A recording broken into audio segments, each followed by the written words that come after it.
México, un país en donde ya no nos es extraño escuchar en los noticieros o leer en los periódicos nuevos casos de secuestro, mutilación, pero sobre todo de asesinatos. Esta situación nos lleva a las inevitables preguntas: ¿por qué sucede y cuáles son sus consecuencias?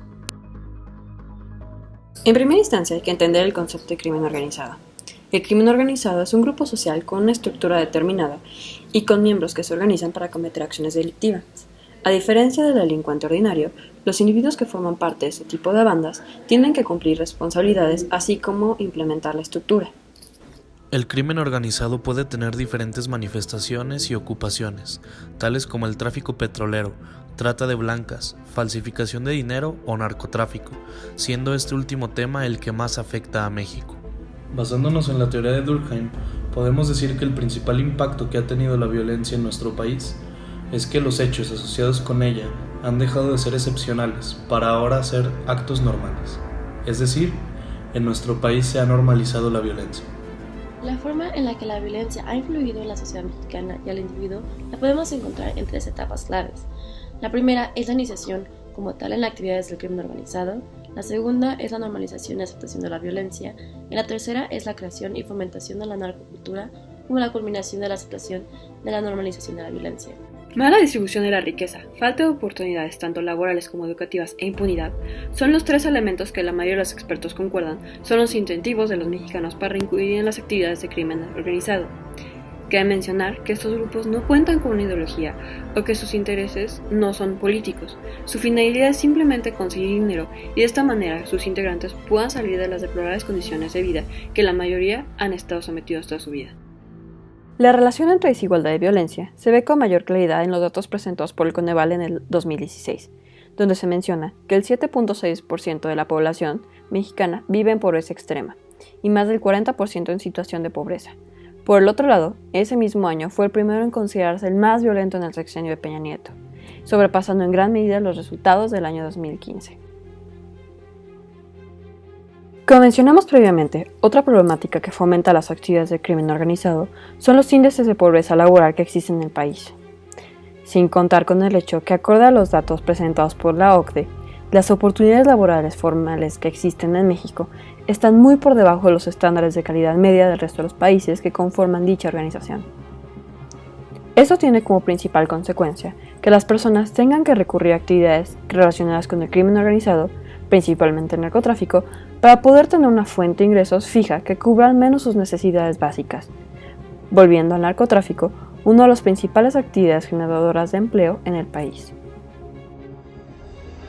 De acuerdo a los datos presentados en el Índice Global de Impunidad del 2015, México ocupa el segundo lugar en este ranking, situación que fortalece la impunidad dentro de los mismos estados de la República. Este hecho, sumado con la capacidad de generar grandes ganancias mediante actividades delictivas, hace al narcotráfico una opción sumamente atractiva para un importante sector de la sociedad mexicana, creando lo que Durkheim denominó como sociedades anómicas, pues en la última década el Estado ha perdido el peso que tenía antes en la sociedad, dejando un fuerte vacío institucional que ha sido llenado por organizaciones criminales. Son los elementos anteriormente mencionados los que crean la violencia en sí. Autores como Marx y Galtung postulan que la desigualdad económica es la principal propulsora de estos actos violentos y son los mismos actos violentos lo que llevan a la injusticia, viviendo así un círculo interminable en el cual uno depende y complementa al otro. El segundo punto es la normalización de la violencia generada por el narcotráfico y el crimen organizado. Esta segunda etapa la tomamos como una etapa transitoria en donde la sociedad se mueve de tener una paz negativa, o sea, ausencia de conflicto, a una sociedad anómica, que se refiere a la ausencia de Estado. La condición de sociedad anómica surge cuando el Estado comienza a debilitarse hasta volverse casi inexistente. En algunos lugares de México esto sucede. ¿Por qué? Cuando el Estado se debilita, las organizaciones delictivas se fortalecen. Esto lo podemos ver en la siguiente gráfica con la percepción de la sociedad mexicana, creyendo que el crimen organizado y los cárteles de narcotráfico tienen más poder que el presidente y el Congreso de la Unión juntos.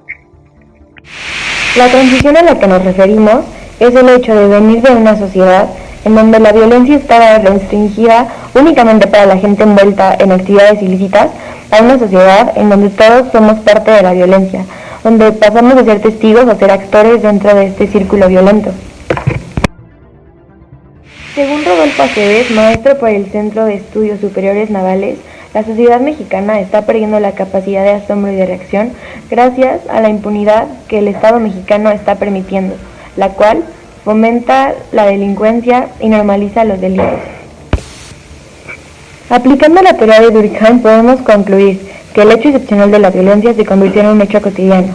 Esto gracias a la ineficiencia del Estado y a la violencia estructural impartida por él mismo.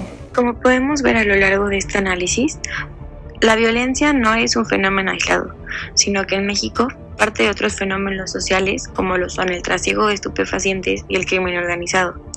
Estos eventos a su vez no pueden ser entendidos como fenómenos aislados, sino que se complementan entre sí y forman un contexto que ha impactado a la configuración de la sociedad mexicana. Entendiendo la relación complementaria entre estos fenómenos sociales, es importante que nos preguntemos qué pasa cuando estos fenómenos trascienden las fronteras económicas. El día de hoy nos enfrentamos a un fenómeno que ha traspasado barreras, que ha traspasado los límites del crecimiento económico y que ha permeado en todos o casi todos los sectores de la sociedad. En un principio veíamos estos fenómenos como pequeños grupos que se dedicaban a vender marihuana a pequeña escala. Después de algunos años se convirtió en una compañía transnacional de comercio de drogas y se organizó a tal punto de contener en ella elementos de los tres poderes del gobierno mexicano. En el 2000, cuando el Estado decide no pactar más con estos pequeños grupos, y en 2006, cuando finalmente comienza una guerra contra ellos, el crimen organizado que se dedicaba exclusivamente al comercio de drogas y a su tráfico se volvió violento, pero no comenzó la clase de violencia que es esencialmente relacionada a estas actividades ilícitas, sino que la violencia se volteó contra la sociedad, contra los civiles que no estaban antes involucrados. Una vez que la sociedad internalizó la violencia, también se adaptó a ella y a sus consecuencias, como los asesinatos y la violencia en general.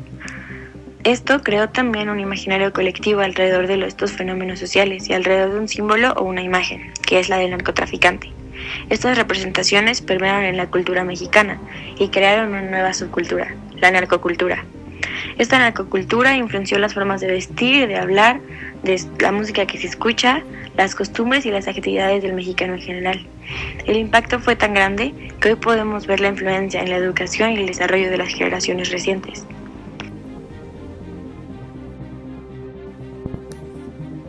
El impacto de la narcocultura lo podemos observar en el reciente aumento de series o películas relacionadas con narcotraficantes, donde estos son los héroes y muestran la gran vida de lujo que ellos llevan. Otra manifestación que podemos encontrar de esto mismo es en los llamados narcocorridos, donde en su mayoría narran las supuestas proezas realizadas por los narcotraficantes. Como podemos observar, el fenómeno social de la violencia no es uno aislado, sino que parte y se complementa de otros fenómenos sociales, particularmente en México, de fenómenos como el narcotráfico, el crimen organizado o la corrupción de impunidad, de forma que estos no podrían ser entendidos a fondo si se observaran individualmente. Este círculo vicioso de fenómenos sociales ha resultado en el fortalecimiento de la violencia y una evolución de la misma, que ha hecho que un nuevo fenómeno social surja en forma de subcultura. El hueco tan grande que ha dejado el Estado ha generado que la violencia se normalice entre los habitantes del país y que cada vez más personas buscan el crimen organizado como una actividad sustituta que pueda satisfacer efectivamente sus necesidades básicas y posteriormente darle una vida que actualmente no podría ni siquiera soñar. La narcocultura nos ha vendido el estilo de vida como de los narcotraficantes al estilo de las grandes marcas del mundo y la ha vuelto aspiracional, de manera que estamos constantemente bombardeados por esta misma, ya sea en las noticias, en la música, en la vestimenta o en el léxico. Sin duda, esto dificulta in extremis la búsqueda de una solución efectiva, ya que lo que en principio se solucionaba con un piso más parejo para todos los mexicanos, hoy en día necesita una macroestrategia integradora que complete tanto aspectos como económicos, seguridad y educacionales. Ahora, nos toca entender que no estamos librando una guerra contra el narcotráfico, ni política o social. Ahora estamos librando una guerra cultural, y como toda guerra cultural, tendrá que ser librada durante todos sus frentes.